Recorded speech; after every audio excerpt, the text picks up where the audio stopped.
Here's from Twitter. Any progress on restarting the U.S. security assistance? Some of these we can make rather short.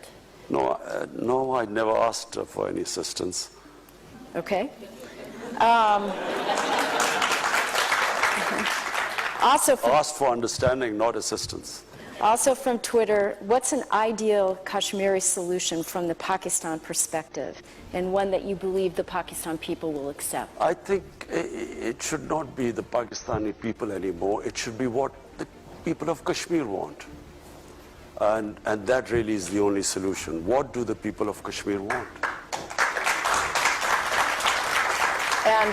And I would like to have a relationship as equals, of friendship, not as it has been before, where Pakistan has sort of been, you know, it's like Pakistan wanting aid from the US, and then as for aid, Pakistan is expected to do certain things. And, you know, if someone asked that, will you get this fund? I hate the idea that we would be asking for funds, not US, from anyone. Because aid has been one of the biggest curses for my country. What it has done is, it has created the dependency syndrome.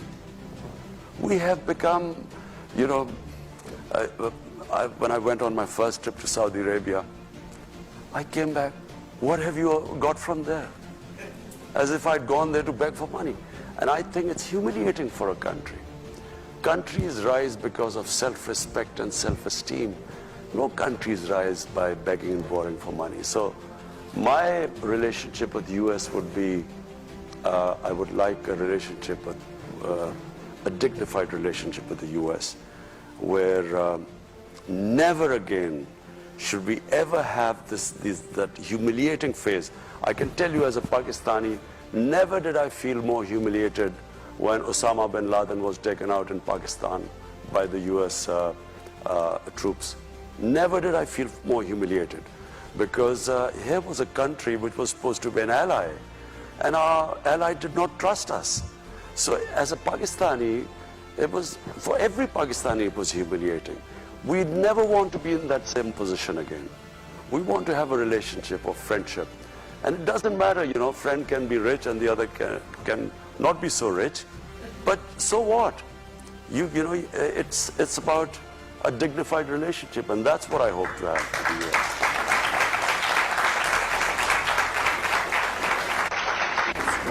I'd like to present you with a small token of our appreciation for your visit here. Invite you to come back and wish you all the best. Please join me in thanking the Prime Minister. Thank you.